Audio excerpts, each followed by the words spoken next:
In classrooms and care centers across the nation, a quiet revolution is unfolding. They build the foundations of tomorrow, yet their names are rarely known. The Forgotten ECEs across Canada takes you into the heart of their world, powerful, unseen, unforgettable. It's time to honor the educators who've always been there, even when no one's watching. Join me on today's episode.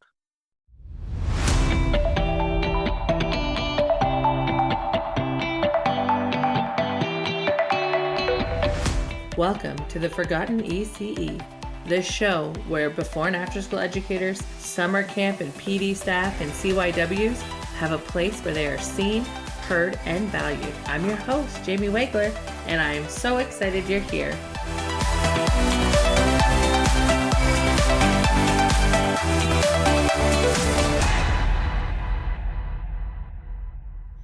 Hello and welcome back to the Forgotten ECE. I'm so excited about today's episode. This has been a project I've been working on for a while. My goal is to talk to the wonderful early child educators that are in before and after school programs all across Canada. And I'm so excited. My first guest is all the way from British Columbia. Cayley, thank you so much for being here. Oh, thanks so much for having me, Jamie. Oh, you're so welcome. Why don't you start by telling us a little bit about yourself? Absolutely. So as Jamie said, my name is Cayley Burton. I use the pronouns she and they. I have a master's of early childhood education from UBC. I graduated in 2023. That's so great. I know, thank you. It was such a long time coming, especially during the pandemic. I had to change my research a lot to try to suit, not being in person with kids, and trying to do research with children when you're not in person is even more difficult. So nowadays I'm working actually in two before and after school programs. One is in Vancouver and one is in Richmond. One of the programs is licensed and one is unlicensed. So I kind of have a bit of, experience with both types of programming. Both these programs are situated on the traditional territory of the Coast Salish peoples, including the Musqueam, the Squamish, and the Tsleil-Waututh nations. And I mention that because I am a settler and, I try to bring as many Indigenous teachings that have been shared with me into my work. And I also have been doing regular substitute teaching at a daycare in Vancouver as well. So I kind of wear a lot of hats right now. I've been doing a research project with the Coalition of Childcare Advocates of BC as well about flexible childcare. And one of the actual types of flexible childcare that we're thinking about more is before and after school programming. So I like to keep busy, but I'm very passionate about the field. And yeah, I've been working with before and after school age groups for about 4 years now. So yeah, it's been very rewarding, and it's been great to, learn a bit about you as well and see the work that you're doing with those age groups too. So Oh, thank you. Wow, you are busy. That's incredible, though. The work you're doing, it matters so much. So good for you for dipping your toes in all of it. I think that's one of the benefits of being in before and after school, that is you have time to see what else is out there and see where you can make a difference while also making a difference in the before and after school program. So that's awesome. yeah, I agree actually. Like the hours are really good for having other work. So yeah, it allows me to be able to do my research or to do like other projects that are important to me related to early childhood education. So that is one benefit, absolutely, of before and after school care. So being in a licensed and unlicensed, that's incredible because we get a taste of all of it now. What is the structures different? What's the flexibility like? What do the hours look like?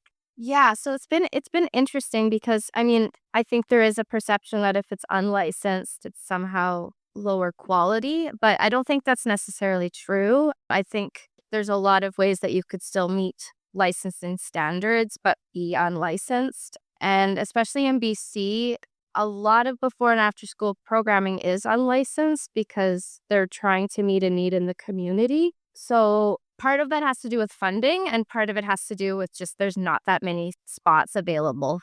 And if there is licensed before and after school care, it's typically run out of a school itself, like an elementary school. So then whatever childcare program is creating that space for the children also is in collaboration with the school and is able to use the school space as the location. So those partnerships typically can only exist if there's been a relationship for a long time, right? But some parents are so desperate for care that they are looking at unlicensed childcare because they do need their kids to have somewhere to go in the hours that there isn't school. And like in Richmond, elementary school ends at 2:45. So that's really hard for a lot of families to meet the pickup time. So yeah, it's really interesting. Like I feel like unlicensed and after school is trying to meet a need in the community here, at least in the Lower Mainland, but it's also very expensive for that reason, right? It's for profit. So yeah, so there's like a few different things to think about. The license program that I work at, though, in Vancouver is in a very old elementary school, and we have 67 children enrolled. So it's K to 7 here. 67. Yeah, it's a huge program. Like there's so many children, and there's a long wait list. So these are, kids who have typically started in kindergarten and will stay in the program until they're old enough to either not want to be in the program or can walk home by themselves. Yeah, so basically what we do is we are in the school setting, and then we have a lot of modular furniture and materials that we pack up and put away during the regular school day. Luckily, we can leave it set up overnight for the before care part of the day. And I would say way less kids use that care. It's not 67 in the morning. I would say maybe half. And then we pack it all up. The kids help us. We do the big clean before they go to regular class. And then around 2:00, all the staff come back and we set everything up again. But we have 3 books that we use in the school for that. So like that is incredible that we have that space. And so it's only kids who go to that school. That program is very play-based. So we do a lot of arts and sports activities. Plus, the kids love to be outside. So we go and take them into the courtyard, or there's 2 playgrounds at that school. Oh, that's incredible. Yeah. Yeah. This program is like, it's truly remarkable. And it's like been a really wonderful place to work as well. One thing that's really cool too is like to teach responsibility and independence. The grades 4 to 7s get something called intermittent. And that means they get half an hour right when the bell rings. They have to come check in with us, but then they can go on intermittent for 30 minutes. They tell us where they're going, and then they can spend time by themselves with a friend or in a group of other kids who have intermittent. And yeah, it's really awesome because they're typically very responsible about being back at the time, like half an hour later. And if they're not, then they get a warning. But usually, like it's a privilege they don't want to like lose, so they're actually quite good about it. And it's good. It teaches leadership, right? And helps them get ready for like, being an older grade, setting a good example. Yeah, so the other thing with this one is we do have Pro D Day, like full day care, spring break, and summer camp. There's no winter camp at this one. And yeah, that's the license program. I think it's like incredible. It's incredible what we offer, and it's been subsidized in BC. So there's like it's called CCFRI, which stands for Child Care Fee Reduction Initiative, and that means like parents pay way less fees for this program, although it is still a couple $100 a month. Wow. I think it's fantastic in a lot of ways for these kids, and like they get to spend time with their friends who maybe they don't play with during a regular school day too. So it's like a different sense of community almost. Oh my gosh, there's so much to unpack there. That's incredible. Both the places that you work sound amazing. So for the unlicensed place, so our unlicensed places are generally out of houses. Is that the same for you? Like, is it out of someone's house? No, actually, the unlicensed program I work is at like a separate location, but it does not have an outdoor space. Like we're walking distance of a few playgrounds, but there's no immediately connected outdoor space. That's so interesting that it's out of like homes in Ontario. Yeah, so our unlicensed childcare is actually run out of people's houses. As far as I know, if someone would come on and be like, "Oh, you're wrong," please listen to them. But for as long as I am aware, and for as far as I know, that they're all out of houses, and we're unlicensed childcare can only have 5 children in it. And if if people have their own children, so like I have two of my own kids, they have to count in that ratio. So that cuts back how many kids I can have. Oh, interesting. Okay. Yeah, this is part of why I was so excited to be on this podcast because every province has such different regulations and things about this. So, like, it's just so interesting to hear about because the unlicensed place where I work, like, we have 4 classrooms. Yeah, and there's 32 children enrolled in that program. What? Yeah, there's no before school, it's just after school, and we go and we pick them up. Like, the teachers walk and pick up the kids from the schools that are close by. And that ratio, like that amount of students meets like the business license criteria and like the Oh, capacity regulation of the space. So wow. it's a bit different. There are in-home childcare programs that are licensed and they have like smaller groups like what you're describing in BC, but this program is like I think there are a few different after school programs like this one and it's from like 3 p.m. to about 6 p.m. Yes, kids are supposed to be picked up by 6 and this program is much more academic than the license program that I work at. This one has like lots of language classes that we do, English, Chinese. And we do art and STEM classes. Yeah, so for me personally as an educator, it's actually really nice to work at 2 different programs, one that's more play-based and open-ended and then this other one that's more academic. Wow. Yeah, and this program too, like we do Pro D days for the children. We do winter, spring, and summer camp. But in terms of like parallel to licensing, it's like a multi-age occasional childcare parameters, I would say. But like we still do have one educator for every 8 children because there are no children like under 36 months. Got it. Okay. Yeah, but it's very much based on like the city of Richmond and not like BC childcare licensing. Okay. For the unlicensed, you said your ratio is 1 to 8. hmm And then what about for your licensed? For licensed, we have one like educator, and in BC, it can be a responsible adult. You don't need to have your early childhood educator. You can just be a responsible adult. For that one, it's for every 12 kids, one adult for every 12 kids who are kindergarten and grade 1, or if they're older children like grade 2 and up, it can be one educator for 15 kids. Okay, so similar. We have for our licensed, we have for JK, SK, because I don't know if it's the same for you. Is your kindergarten split up between JK and SK? No. Oh my gosh. Okay, so our kindergarten is split up into 2 years. So the first year they're in junior kindergarten, the second year they're in senior kindergarten, and we are 1 to 13 for those kids. And then for school ages, so grade 1 up, it's 1 to 15. It's the same. Oh, okay. Yeah. Junior kindergarten, I would not say that's a thing out here as much. Like some places will brand themselves as a junior kindergarten, but I wouldn't say that like people really know what that is. It's more like you would go to daycare or preschool. Oh yeah. Okay. So yeah, you would go to preschool here and then you would go to school, but you would go to school for 2 years of kindergarten. I did not know that. Yeah, it's relevantly new. I guess I'm old, so it's actually not that new. Like when I was a kid, we only had half day kindergartens and then they went into every other full day. And now they're doing full days, but half for 1 year is JK and then 1 year. I think overall, and I could be wrong also, it's just to get children into the school system a little bit earlier for families. Right. Yeah. Well, families do need that childcare if they're going to work, right? So Yes, yes. yeah, there are half-day kindergarten programs here, but I think it's more common to have full day, but it's just for the 1 year and then you go to grade 1.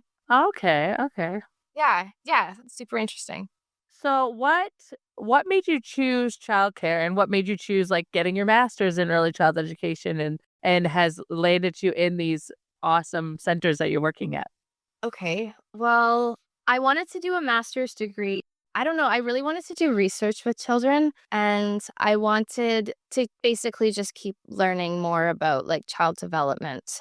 And my focus when I did my bachelor's was social justice studies, like gender and race and sexuality and social justice studies. And when I finished that program, I felt like I needed to do more like applying that to early learning spaces, like trying to figure out how to teach kids about these complicated topics in a way that they'll understand and that is relevant to their lives.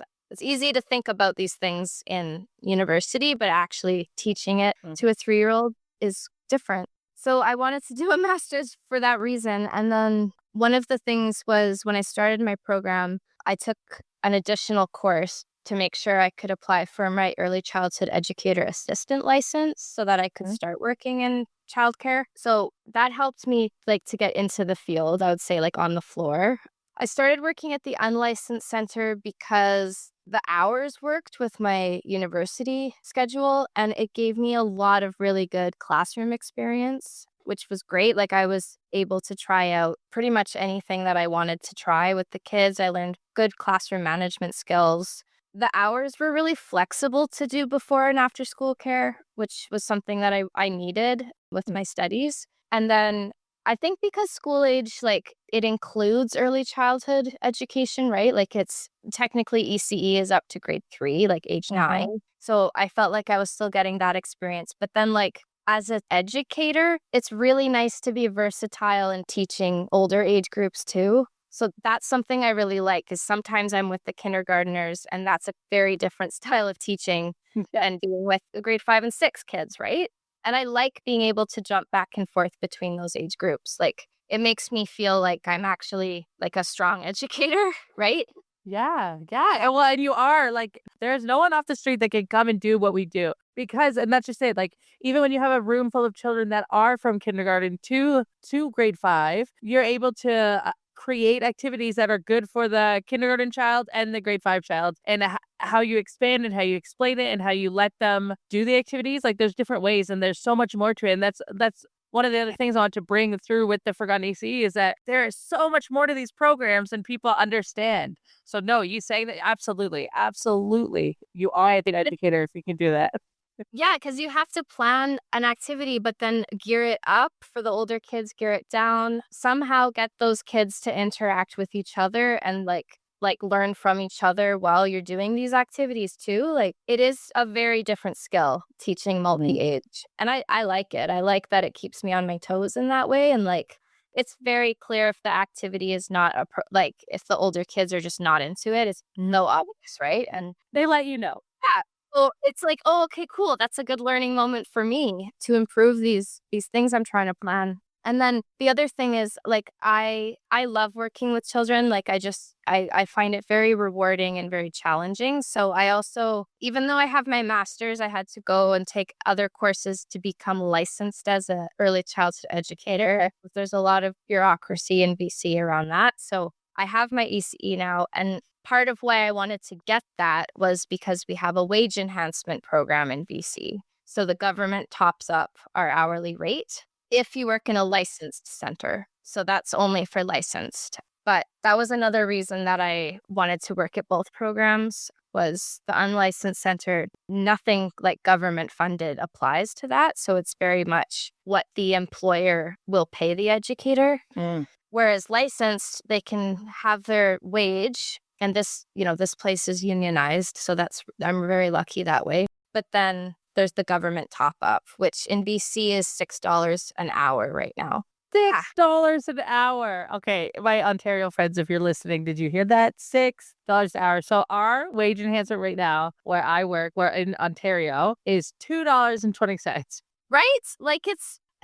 So it's it's great if the center is already offering a decent wage, but there has been some complications in other childcare centers where they've lowered the hourly rate because of the top up, but the top up is not a permanent solution for educator wages, and it's only because the NDP government is in charge right now. So we had a provincial election a few months ago, and that was very much an issue for a lot of educators. We were bit worried, right, that it would be reduced or removed. So it's precarious. That's one of the downsides of this field is the wages. Yeah. But that's not why I went into it, I guess. It is and it isn't. So I keep advocating for more awareness and better pay around that. But it is very much the hours are great. The people who are in after school programs bring great energy to the work. Yeah, it's a lot of new experiences. You get to try out different activities. You get to go on field trips during camp. Yeah, there's a lot of things I really enjoy about it. Oh, no, that's awesome.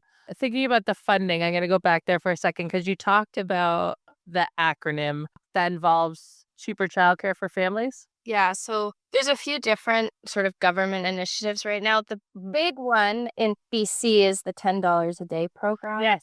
So in my work with the Coalition of Childcare Advocates, that's the main funding model that we're trying to expand in BC. What's interesting is a lot of the $10 a day programs that exist are daycares for 3 to 5. There are a few before and after school programs that have that funding, but it's quite rare.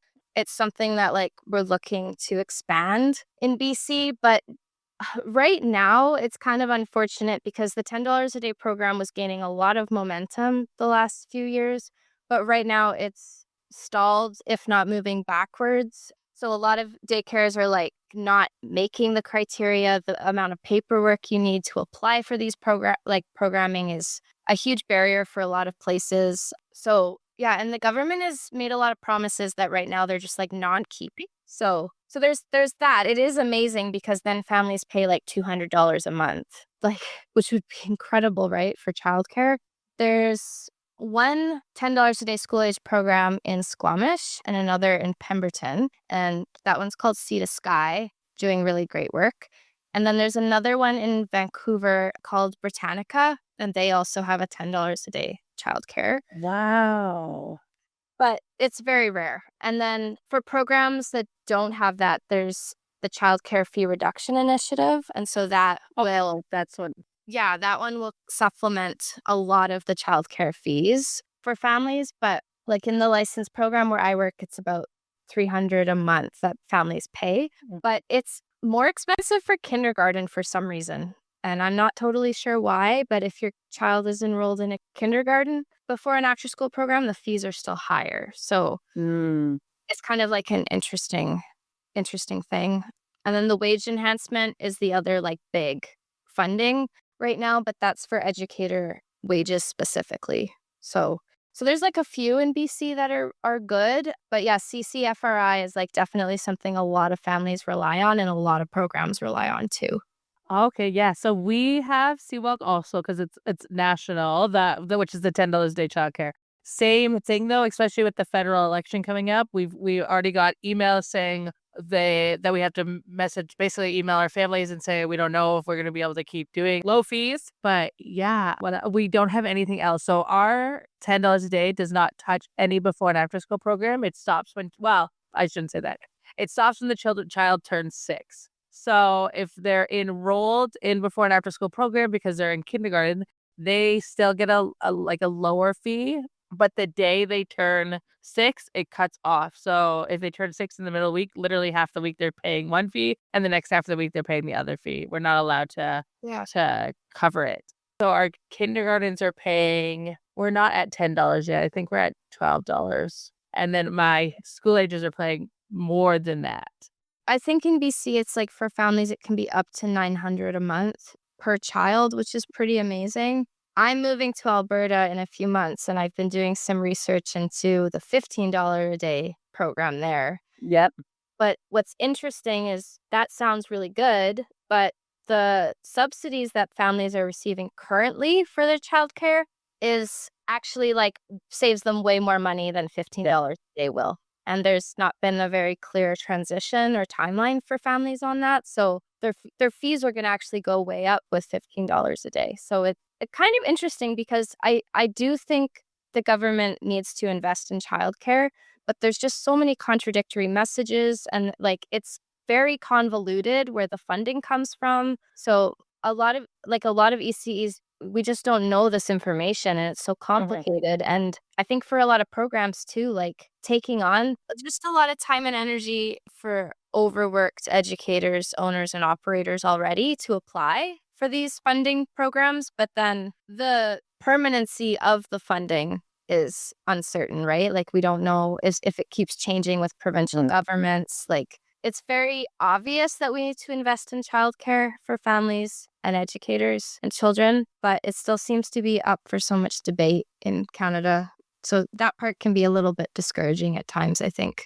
Yeah, and it's incredible how needed it was during COVID and during when they closed it for a little while and then opened everything back up, and we had to run these programs, and all of a sudden we were important and life was grand. I mean, we weren't paid it, but life was grand. And then everything goes away, and we're like, oh yeah, it's just them again. They don't really need it. How are families supposed to work? Like, are the fees for groceries and the price of gas and the price of everything is going up so tremendously, and then all of a sudden now you have to pay what you would have been paying years ago for an infant program in before and after school because there's nothing to make up the cost for these centers.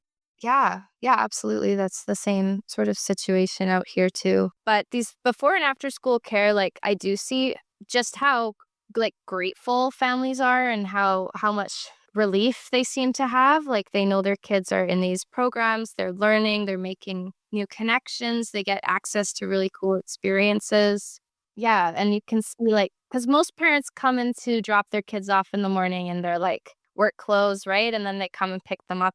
And it's just, it's so great that they can work their whole shift and their kids are somewhere safe, you know? Like, I wish more people had access to that.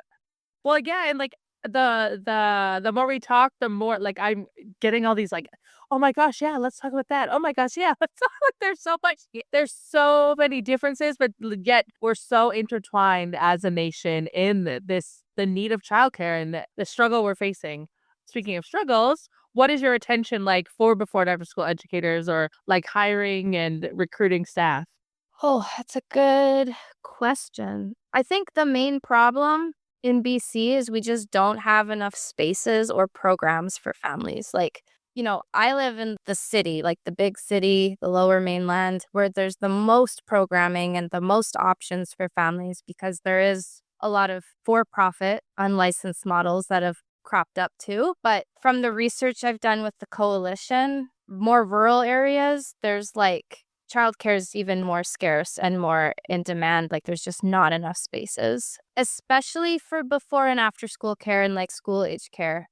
In the last few years, we've seen tons of 3 to 5 daycare spots, like in home or other models for preschoolers. But infant toddler is super in demand, and then school age care. So I don't know, like families are relying on extended family to do pickup and drop off, or like I guess like nanny shares, or like, getting friends to pick up kids and take them home. So it seems very stressful, right? For families who don't have these spots. And then the families who do are just like seem very relieved is the perception that I get. We also don't have enough educators. We're so short staffed. I started at the licensed program where I work as a substitute, but I got every shift that I ever said I was available for. And I was called in constantly because like we're just so short staffed. And that's even like with very low certification requirements, which is interesting. So, and I would say that's in both licensed and unlicensed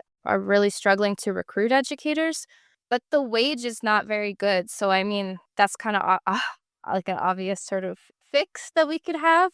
Obviously, for licensed, if you're receiving government funding, that's one way you could incentivize becoming a teacher. But for for-profit models, they have to charge more to families to pay educators more, right? So it's a little bit of a different situation there. And then another issue I see a lot in BC is folks just like don't stay in the field. Like they will get their ECE license or their ECEA and they'll do the work for a little bit, but then they don't see a future in childcare or education unless they're in like the public school system and have access to a pension and things like that. So, I mean, another barrier is our licenses expire and we have to keep them updated every year unless you meet a certain criteria, and then you can apply for a 5-year license.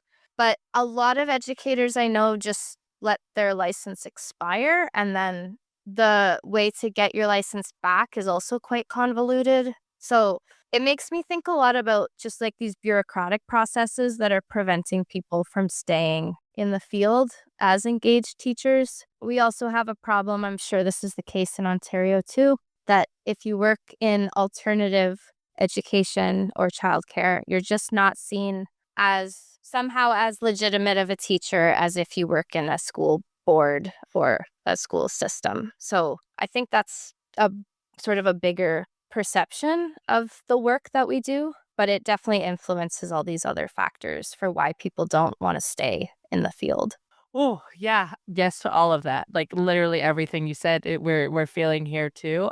It's so hard to preach and tell people like this is what we need when there's no spaces for families, and then there's no staff to run those spaces and no government support, and then you turn around and then the families that need us so much is not my families are great. I'm sure your families are great. It's not them, but the wider community is looking at us like we're babysitters, and what do we need them for? Yeah, it's a lot, but I mean, the teachers who do stay in are in because they care about the work and they care about the relationships and they know it's important. And there's a lot of self advocacy that goes along with being any kind of early childhood educator. So I think you get a lot of really passionate people who are doing this incredible work, but it's hard because the value of the work is not reflected in a lot of really important ways right now, especially with just how expensive everything is, right? So I used to teach at Native Education College in Vancouver. I used to teach pre-service educators who wanted to become ECEs. And it's hard because a lot of them would do their practicum and, they'd be offered a position. But yeah, it was hard to see them their license would expire and they wouldn't renew it because sometimes it's not clear how you're supposed to go about that. Or they would just say the wage is just too low, like I need a higher paying position. I think there's a lot of things we could do structurally to make this job more valuable, but that's going to take time. And yeah, I agree with you. It's not the families. The families recognize the work and they're typically very grateful, right? Because otherwise they wouldn't be able to have their jobs if their kids weren't. Yeah, it's kind of nice to hear that you can relate to a lot of this in Ontario, but it's also kind of like, oh man, this problem is really big. Yeah, it's a little disheartening because it's not like one province gets it. I mean, you're the first province I'm talking to. Obviously not you, but BC is the first province I'm talking to. But from what I hear, we're everywhere in Canada is feeling the same. Your licensing process. So we're similar. We have a year license and they just up the fees to $175 a year. Do you have to pay a fee to be licensed? No, Don't say that too. Don't say that on here. I'm just kidding. People are going to be so angry. 5 a year? Yeah. And they went up. It used to, when I started, I want to say it was 150. It might have been even 130 when I started. And now it's up to 175. And it's a huge deterrent for people. And we did nothing. Like, it's not like it's advertised for us. Really what it is, it's like a governing board. It's called the College of ECEs. It's a governing board so that families know that the educators that are working in these centers that are licensed are good people, that they're improving their development or early childhood education, but also if there was any problems, if anyone got in trouble for doing something they shouldn't be, they would be reprimanded through the College of ECE. So it's really just this way of guaranteeing families that educators are good, that they're doing what they should be doing. But like it's not like we get discounts. Like our College of Teachers provides discounts if you are a teacher, and then not that they're great, but like at least they provide something. But we got nothing for the College of ECEs. And we have to, we renew every year. And then we also have, it's called CPL, which I actually really like because I'm obsessed with learning. I mean, it sounds similar to you, but we're mandated that we have to do so much learning each year and fill out this reflective practice, and they can audit us. And if they audit us and we don't get that in, we lose our license. So there's a lot that go into it, very, very systematic. And that's really what it is. It's all about politics and people having control. But whether or not it's beneficial is up for grabs. And it is causing a lot of chaos, especially on like the internet, where people can yell all day and not. Yeah. Yeah, I agree. That fee sounds actually quite high. Like that would be a deterrent, especially like when you're getting your ECE. You guys have to do practicums as well, right? Oh, yeah. Unpaid? Yes. So we don't have to pay the fee. We don't have to pay the fee until you graduate and then you join the college. But yeah, we have unpaid practicums. Yeah, it cannot be paid. Like, I mean, if you're through the apprenticeship, you can, but like as a regular college program, it can't be paid. Yeah, and that was really hard even to get students to continue. Like it's unpaid for 3 months. Out here you have to do 2 or 3, but it has to be 425 hours of unpaid work. Oh, wow. So then you finally finish and you graduate, but that's hard for people, especially like, if you're a single parent and you're trying to get the certificate, Yeah. get a job, like it's hard. And maybe Ontario has some, like you mentioned that one program that offers a little bit, like it doesn't cover the whole cost, but it offers a little bit. And out here we have the early childhood educators of BC, which I know you've heard of. And they are amazing because they give students a lot of bursary funding if you're pursuing your ECE education. Yeah, like they paid for half of my tuition. So like when I was doing my 1-year ECE license, and that's amazing. Like that makes it easier to get into the program and fund your education. But it's hard. It's like a lot for educators. And then there's other jobs out there, other industries where there's no way you would be unpaid for your work. Yes. Practicum, right? Like, Yeah, absolutely. And I think about what you're saying, like, yes, the unpaid work, like all of our like welding or anything you go into as a trade, which they talk about early childhood education here as a trade, but it's not like it's treated the same. It's all paid, unless I'm wrong, but it's all paid co-ops. yeah, or apprenticeships where like you're not making a full wage, but you are making something. And that would be really nice. A little incentive. Yeah, we do have, I just wanted to throw this out there. We do have ECE Grants of Ontario, which is literally just ecegrants.ca.com. I'll put it in the show notes. But they offer a grant program. It's not, they get funding, but a lot of people apply. So not everyone gets the funding. But for getting your ECE, they will pay if you use them to get your ECE. I believe they also, you can apply to get your first College of ECE year paid for. And then I've used them to like further my education. So I took a leadership in ECE course and I got all of my fees paid for through them. And then also bookkeeping, so that I could further my as a supervisor, I could further my knowledge in that. And they also were able to pay for my schooling for that. So it's been incredible that way. We do have some. It's about finding them, right? Yeah. And it seems to be like grassroots community organized, like organizations that do that. And I think the thing is we need more government support and funding as well. Like that's the piece that seems to be missing across Canada. Yeah. So I don't know. This is great. It's good to hear what's out there for Ontario as well, right? Yeah. So let's take a little turn into, not that we weren't talking positive, because some of it's positive, but I want to hear if you could share a success story or a moment you're particularly proud of within your programs. Yeah. So one of the things that's really important to me as an educator is like I try to teach from a place of relationship. So relationship building takes time. And especially with some students or children, it takes longer, right? For whatever reason, like there's kids who present different challenges and or they have their own traumas that they're bringing. So relationship building means a lot to me, and I think that's one of the really cool parts of being in before and after school care is you get to know the families that use this service. You get to see the kids grow up. So, some of these kids I've known since they were 3 so the licensed program where I work, it's actually under an umbrella organization. Out here, we have neighborhood houses and they're kind of like community hubs. And they just offer lots of different programming for communities. But the daycare where I substitute is like under the same umbrella as before and after school program. So I've got to see some of the children that I've worked with at the daycare grow up, graduate from daycare, and go into kindergarten at the before and after school program. And, there was a moment in early September where I had sort of forgotten that was going to happen. And then I saw these 2 kids in particular who had just started elementary school. And, the moment where they like came into the space and like I saw them and they saw me and we already had this relationship built, it was so beautiful. And it meant a lot to me because I was a substitute at that point, right? And yeah, we already had this really great trusting relationship. And I think it just kind of created a lot of comfort for them too, right? Because that's a big transition from the daycare into a big elementary school. So there's that as sort of a success story, just like seeing the kids grow and transition into these different parts of their lives is really special for me. And then the parents too, they're like, "Oh, you work here too." I'm like, "Yeah, I work in both." So that's kind of lovely as well.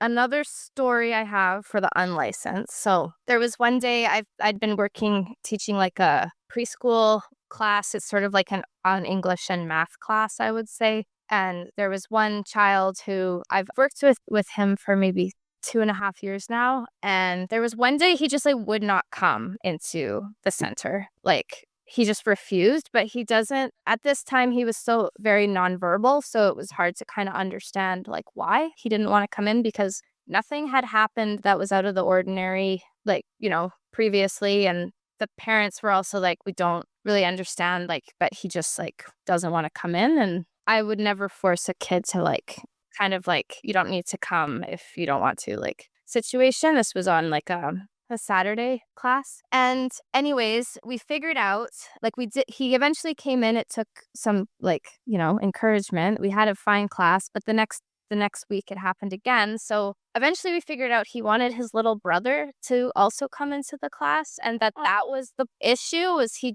didn't want to do it by himself anymore. He was like, "No, my brother's ready to join this class." And yeah, I've been teaching both of them in that class now, and sometimes teaching siblings together is very difficult in a group situation. And these two are so lovely, and the learning that is happening with both of them there is just like exponential. Like it's just the communication between them. Yeah. So I don't know, like I don't think that any of those moments would have happened without like relationship as the foundation. And I think that that's one of the most rewarding parts about being an educator is these kids, like, I don't know, it's just like it means so much to me, right? That they trust me that much and that it's reciprocal in that way. And we can do this work together. It's really special.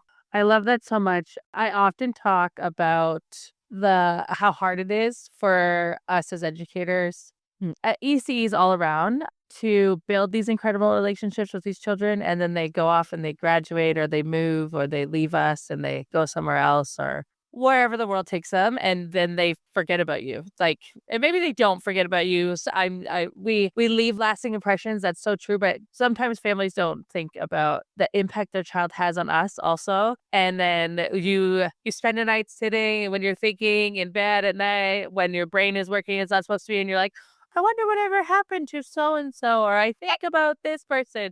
And sometimes you don't find out. Sometimes they just go on and graduate. Like I know for our before and after school programs, we're attached to a childcare center, which is also attached to school. So we're lucky if the kids from childcare go to that school because then they get to come to our before and after school program. Yeah. So very similar. But if they don't, sometimes we never see them again. And it's so sad because you spend all this time making these relationships. And I wholeheartedly agree with you. I think that relationship is the foundation of our care, of caring and helping build these children who are incredible human beings. Yeah. And you just all of a sudden they're just gone. And like that was maybe it was a year, maybe it was 3 years, and they just disappear. I just had a child who's been in before and after school since I started, so about 5 years, and they aged out, so they're done. And that's just it. They're gone. And that can't be good. I just had them for 5 years of my life. No, it's true. And like, it's hard to trust that we made a lasting impact. Like, they might not consciously remember us later on, but maybe there's something we did that will stick with them. I always try to remind myself of that. Like, maybe there was an activity that just, they'll always think about. I don't know. Like, because it's really hard to say goodbye. I think that is a tough part of the job because we do take the time to get to know these kids, right? Like, for who they are as individual learners. And they can make you laugh so much, right? So much. Oh, yeah. So that is tricky, but it's very cool that you had 5 years with that family and that child. Like, I think that kid will definitely remember you, Aw. Yeah. I hope so. And like I think like I've been doing this for a long time. So even like if I have families on Facebook, there's so much around that. So I'll just precursor that with I definitely don't add families to Facebook, but if they add me, I do add them because I don't share anything on Facebook anyways. Yeah. But it's cool to watch their kids grow up. And I've been doing this, like working as an REC is what we call it here. Yeah.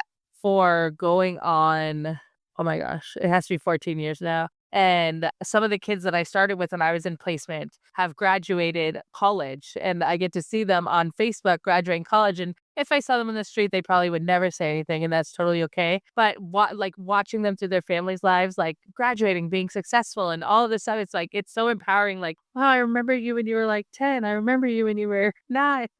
Yeah, it's beautiful. Like, honestly, it's hard to let them go. But yeah, trusting that that connection was there and that it was, really important in their life. Like, I don't know. It's really cool to see Yeah. that. Yeah. It solidifies the work that we do is important, and it's lasting, and on both sides. How does your program address inclusivity and support diverse needs in both the licensed and unlicensed? Yeah, so this is something I really care a lot about is making sure it's actually inclusive. So at the license program, we actually make sure that we always have enough staff for one-on-one support for children with high support needs. Wow. Yeah, so there's two children in particular who one is in a wheelchair and she has cerebral palsy and I think she's in like grade 5 now, and the other student has Down syndrome and is nonverbal. So there's always one staff with both of them when they're at the program so that like their needs are being met. And we switch off and like take rotations every day so that they get to work with all the staff. That Aw. that's great. Like, honestly, I'm so proud of that. Like, I think it's really fantastic. But something else we do, like that program is 67 kids. So That's a lot. yeah, so we do a lot of small group activities actually. Like there's some larger group activities like marathon club. You don't have to run, but you do have to do at least one loop, right? Take however long you need. But like we do a lot of smaller group activities so that the kids can explore their own interests, and we offer them a lot of choices in like within that. So like, maybe the leaders, the older kids, we call them the leaders, they are doing like we'll say like, okay, you can do like beading, or there's always Lego. Lego's super popular. Like, so they can choose their own activities. Or if we're offering something more structured, there's still often choice within that. And like, we don't force kids. Like, if they really don't want to do something sensory, that's okay. Like, Hmm. so I think that that allows for kids to really figure out, like, try new things if they're open to it, but then also know that like their preferences and their experience is still like being honored. And then they get to spend a lot of time with their peers. So, like, I think that that's another way, like, we will provide opportunities for engagement. Like, we do baking with them sometimes. We do a lot of art. There's a lot of sports. So I feel like their interests are, like, reflected in Hmm. activities we offer, but they also get to hang out with their friends. If that's what they want to do and just, like, chill, they can do that too.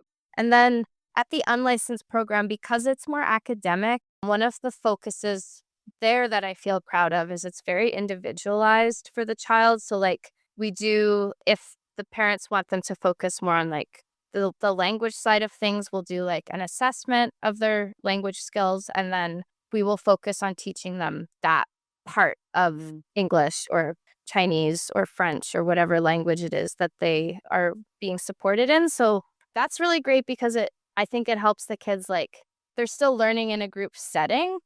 So they're being exposed to like kids at different levels, but they also have work that they're doing that's empowering to them because they can do it. It's like at their level. So it's like a positive feedback loop and a positive experience for learning. But I think like within the larger group, having small group opportunities is one of the best ways to support kids wherever they're at. And then just like really taking time for social emotional stuff. Like, people want to rush through that a lot as educators, and in a large program, it's easy to overlook these Hmm. sort of like micro interactions. But yeah, we spend a lot of time talking about how best to respond to certain things to prevent bullying and to make sure that kids are feeling safe with their friends and that they know the staff and the educators are like aware of the dynamics that are going on socially. Yeah, and we don't really have like screen time unless we're watching like a short video or something, but Okay. it's all very like hands-on, like personalized learning. Yeah, we don't have screen time either, but I love what you said, like individualized. learning is huge. And I think like you said, meeting children where they're at is the way that they're going to be successful, and a great way to make sure they're included. Like we chatted earlier about how when you have children that are 4 and 5 years old and you have children that are 8, 9, 10, 11, Mhm. it's hard to teach them all the same thing or similar things. But when you individualize it, you're teaching to the level they're at instead of just to the broader sense of the group. Yeah, and it is more work, it's more consideration on the part of the teacher, but I don't know, you can see that it's, like, playing out properly and that they're engaged, and that's the thing that, like, is like, "Okay, that bit of extra work was worth it," because every kid is feeling engaged and, like, they're comfortable right now with what they're learning, and, like, yeah, it's great to see that kinda dynamic happening. Yeah, that's something, like, really rewarding about I think about school-age care in particular. Mhm. No, I agree with you 100%. Looking ahead, what would you like to see change in school age care within British Columbia or in Canada as a whole? Okay, well, I feel like I kinda said a lot of that already, but more programming in general. Like, I just think we need more programming. If there's a way that we can make this work, like, happening more in the schools themselves so that, like, like, I get, like, the teacher in the regular school day, like, they finish their job, but then, like, the ECEs or the RECEs, like, if there's a way to make it so that they can go to that school and there's a space for the before and after school care, like, I just think there's ways to make that happen in collaboration with the school and other programs, like, it would just increase accessibility for a lot of people, I think. Mhm. Better payment for educators would be great, especially because if you work before and after school care, you're probably doing a split shift a lot of times, Yes. right? I think that's one of the things that makes the job unique. There's great things about having a split shift, but it's also difficult for some folks, right? So I think we just need better payment to make that like incentivized. Like Yeah. that would be great. Or if we had more staff and there was just always mornings folks and then afternoon folks, but there's just not enough staff, so like that's not possible yet. I would love to see like a greater acknowledgement, like just socioculturally, that this work is important and that this service is important to so many families. Like Mhm. it's a very fast-paced world that we live in now, and it's expensive, and people need to know their kids are safe, and they need to be able to work. And this, like, before and after school care literally facilitates a lot of that for families, and it helps people, if you move somewhere in Canada and you are newly migrated and the rest, like, your extended family isn't here, but you have this service where you can make sure your kids are, like, looked after so you can go to work, like, that will help people so much. I don't know. I wish more people had access to it in general because then they would understand the benefits a bit better, whereas it Mhm. still feels very niche and only certain people have access to it, right? Yeah, better payment and more programming. I love it. I wholeheartedly agree. And I hope that maybe we see that with the new election and with the next couple of years as things change and as we get more into this, hopefully more into this funding for childcare. I hope so. I have one more question for you. Thanks so much for sticking around and answering everything. But what advice would you give to new educators stepping into a before and after care role?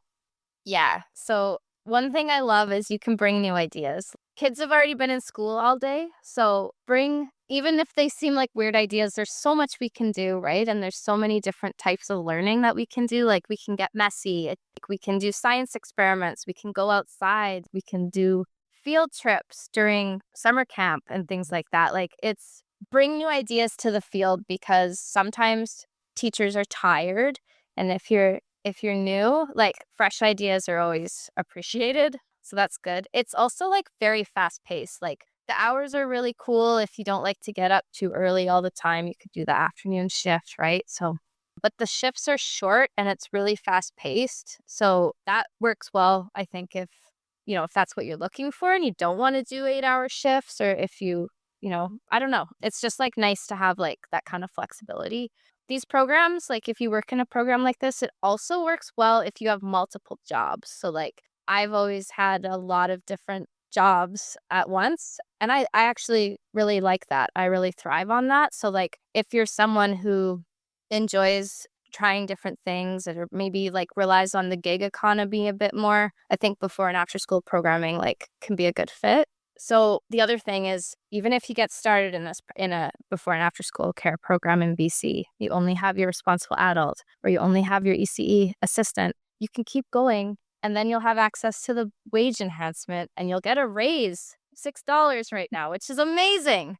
So that part, I think like that's good incentive as well. And then I like teaching this age group because they ask so many juicy questions and they will challenge you as an educator in so many different ways. Like, yes, they were in school all day, but by the time you get them, like they've been thinking about what they're learning in school and it's like a different vibe. So they sometimes are more relaxed. They feel more comfortable asking their before and after school teachers these questions.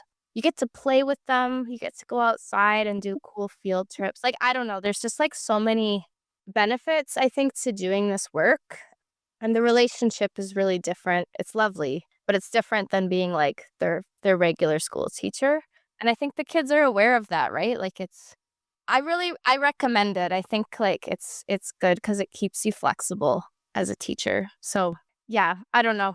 There's a lot of reasons to go into this field. You'll meet passionate folks like Jamie, but like there's just so many great benefits to it, and Mm-hmm.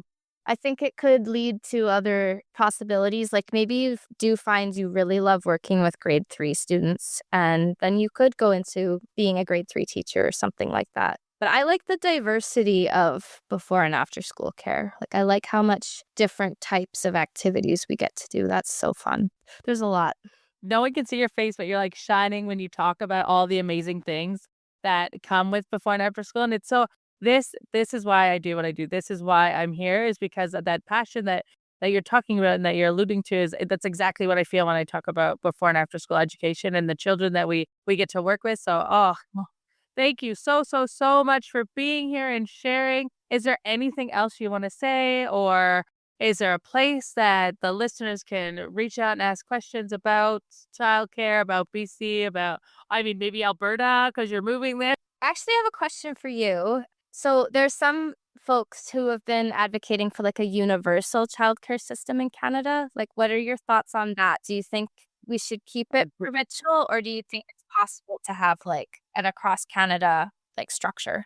Oh, what a great question. Honestly, I think we're better in numbers. So if we could do universal, as long as it was built properly and they took into consideration early child educators who are in the field and working towards that, and the individuals that actually like do the research, that are getting their masters in early child education, that are on the floor working every day with these children, as long as they took that into account, I think a national sort of plan would be incredible. I think that we need this community, and I think that the older I get, the more the early child education community means to me. Where when I first started, it was like, yeah, I'm an educator. I like the people I work with. This is great. But like on a national level, everyone is doing this incredible work, and I think that we could really help each other out and be a part of something great if it was looked at that way.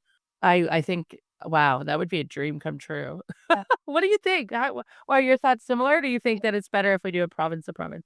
I don't know yet. That's why I kind of wanted to ask you. Like, it's something I think about. I like everything you just said. So yeah, if it was built on that foundation of like, but it would take a lot of dedication to making sure that educators' voices and experiences Mhm. are actually centered in whatever structure we make. Because so often it feels like policy is made, but it doesn't actually like it's not coming from the people doing Mhm. that work, like the work with families directly. So, but it would be really amazing because it would also mean we could streamline some of the certification processes and like Yes, professionalize the career, like you were saying. Yeah. And it would be nice because then maybe you could like go and work in different provinces for a little bit, absolutely. right? So the community could become maybe more tight knit, even though it's bigger. Yeah, where if I was leaving Ontario to go work in BC, I wouldn't have to change my credentials to do that. I would already be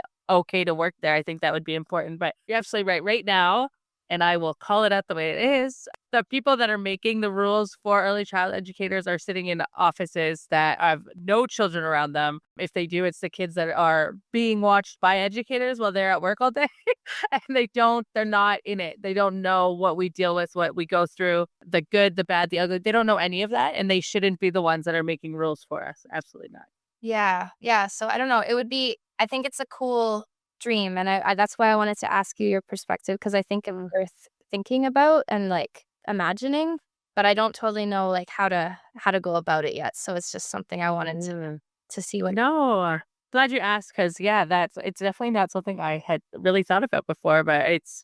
And as far as like reaching out to me, I have Facebook, I have LinkedIn, I have Blue Sky now. What is Blue Sky?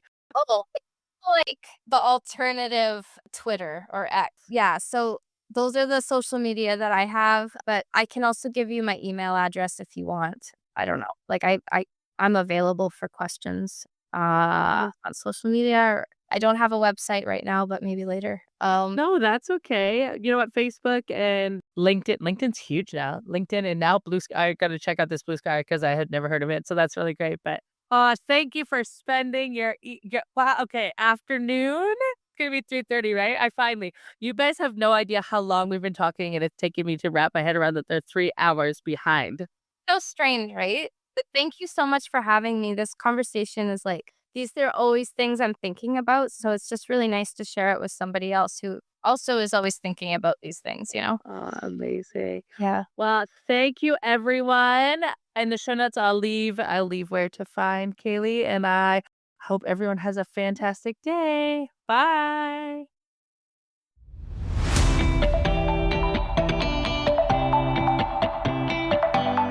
Thank you, amazing listeners, for your support. Don't forget to follow me on Instagram at MissJamie_RECE. Give a star rating and leave a review. Have something you want to hear about in relation to before and after school programs or full day summer camp? DM me or comment. Again, thank you so much and happy learning.